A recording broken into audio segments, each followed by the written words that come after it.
साध संगत जी बड़े प्यार से कहिए धन्यकार जी। साध संगत जी, आप संतों महापुरुषों के चरणों में कोटि कोटि धन्यकार। आशा करते हैं आप सभी सतगुरु की कृपा से खुशहाल होंगे। अवदास भी अच्छा है आप जी की कृपा से। साध संगत जी,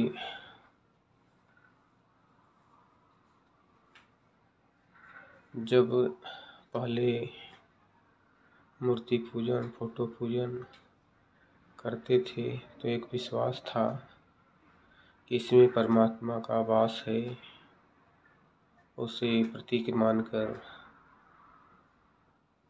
उसका पूजन बंधन जो भी दिल में आता था वो करते थे साध संगत जी, और उसी को अपनी मंजिल मान के बैठे थे। इसलिए आगे बढ़ नहीं पाते थे कि भक्ति का अर्थ क्या है। स्वयं से ही निर्णय कर बैठे थे कि यही भक्ति है, यही पूजन है, व्रत करना, उपवास करना। साध संगत जी, तो कल सत्संग में बैठे बैठे दास के अंदर एक अनुभव आ रहा था, विचार की जैसे बचपन में माता पिता बच्चों को खेलने के लिए खिलौने देते हैं, कार या हेलीकॉप्टर या उन प्रकार के खिलौने, हाथी घोड़े होते हैं, तो बच्चा उससे अपना दिल लगा बैठता है। लेकिन साध संगत जी, जब बच्चा बड़ा हो जाता है, जानकार हो जाता है, फिर उसे वो मालूम हो जाता है कि ये तो केवल टाइम पास के लिए हमें मिला था, क्योंकि ये जीवन का हकीकत नहीं। जीवन का हकीकत के लिए हमें असली खिलौनों की ज़रूरत पड़ती है। इसी प्रकार साध संगत जी, जब अपनी मर्जी का परमात्मा हमने ढूंढा तो साध संगत जी, वो जब नहीं था कुछ भी तो उसको प्रतीक मानकर पूजन बंधन कर लिया करते थे। लेकिन ये मंजिल नहीं साध संगत जी।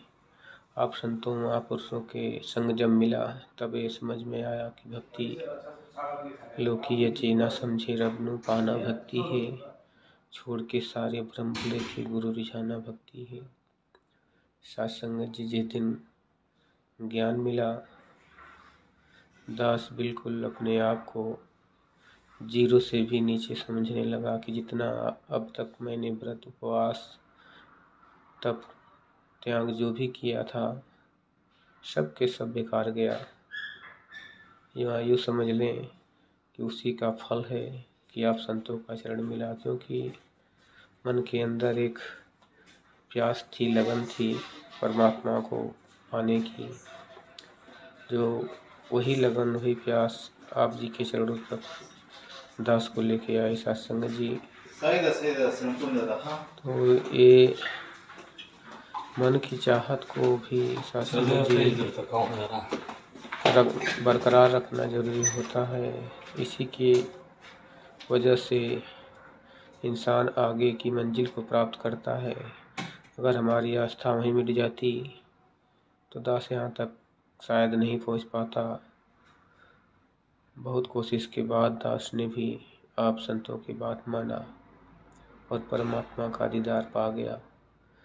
जब दीदार हुआ साध संगत जी, तब मन के अंदर मिलाने की उन चौपाइयों से, उन दोहों से, उन श्लोकों से दास मैचिंग कराने लगा, मिलाने लगा, जिसको केवल पढ़ता था, गाता था कि हरि व्यापक सर्वत्र समाना, प्रेम से प्रकट हो ही मैं जाना। तो साध संगत जी, जब इसको मिलाया कि ये तो वास्तव में हर जगह एक समान ही दिख रहा है। फिर साध संगत जी, जब गीता की बात आई कि न एनम छिंद शस्त्राणी न एनम दहत पाप, तो साध संगत जी उससे भी जब इसको परखा तो मन ये कह बैठा कि इसको शस्त्र हस्तों में नहीं काट सकता, वास्तव में इसको अग्नि भी नहीं जला सकती, इसे पानी भी कुछ नहीं कर सकता, हवा भी इसका कुछ नहीं बिगाड़ सकती। फिर इसने मन ने इस पे साइन कर दिया कि यही सत्य है सत्संग जी। और फिर आती है कि परमात्मा रूह से भी नज़दीक है। जब ये भी देखा और सुनता था कि है नीरे सूझत नहीं धृग धृग ऐसे जिन, तुलसी इस कलिकाल को भेव मोतिया बिन। जब इससे भी मिलाया सत्संग जी तो ये तो वास्तव में धड़कन से भी नेरे है और सभी के सामने है। जो देख रहे हैं उनके भी सामने है, जो नहीं देख रहे उनके भी सामने है। फर्क इतना है कि अज्ञान का पर्दा लगा हुआ है। सत्संग जी इसने इस अज्ञान के पर्दे को सतगुरु के ज्ञान से, ब्रह्म ज्ञान से उठा दिया। फिर इस मालिक का दीदार कर लिया। और जिसने भी इस अज्ञान के पर्दे को अपने मन के ऊपर धारण कर बैठा है, अहंकार रूपी पर्दे को लगा रखा है कि मैं तो बहुत जानता हूँ, मैं वेदों का ज्ञाता हूँ, मैं बिना भोजन के बहुत दिन रह सकता हूँ, मेरे अंदर इतनी शक्ति है। तो सारे ये अहंकार, इसमें से अगर एक भी अहंकार आपके जी के अंदर है सत्संग जी, तो परमात्मा को नहीं पा सकते हैं। दास से लिख कर गारंटी से दे सकता है। दास ने भी बहुत प्रयत्न किए, अपनी मर्जी से भोजन छोड़कर भी, तीर्थ जाकर भी, सुमरन कर कर भी। लेकिन सुमरन किसका करें सत्संग जी, जब जिसका चेहरा ही नहीं देखे हैं, इसकी सूरत नहीं देखे, उसको याद कैसे कर सकते हैं सत्संग जी। नाम ले सकते हैं, नाम परमात्मा के करोड़ों नाम है, उसमें से कोई नाम ले सकते हैं।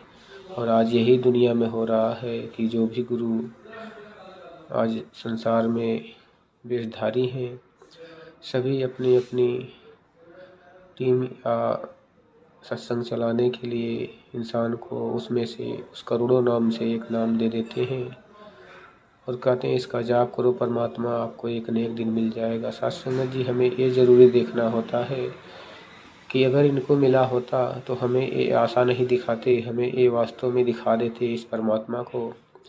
लेकिन अगर कोई गुरु ऐसा कहता है सत्संग जी कि एक न एक दिन मिल जाएगा, तो ये समझ लीजिए सत्संग जी उसने खुद नहीं देखा है तो आपको क्या दिखा सकता है। कहते हैं कि भूला हुआ राही किसी को भूले को मार्ग नहीं दिखा सकता। उसी प्रकार जो परमात्मा को नहीं जानता है वो परमात्मा को क्या दिखा सकता है। सत्संग जी आज निरंकारी मिशन गारंटी से इस बात पर अटल है कि आओ, जब चाहो इस परमात्मा का दीदार कर लो और एक बार देख लो, फिर ये आपको नज़रों के सामने ही रहेगा। सत्संग जी प्यार से कहिए धन्यवाद जी।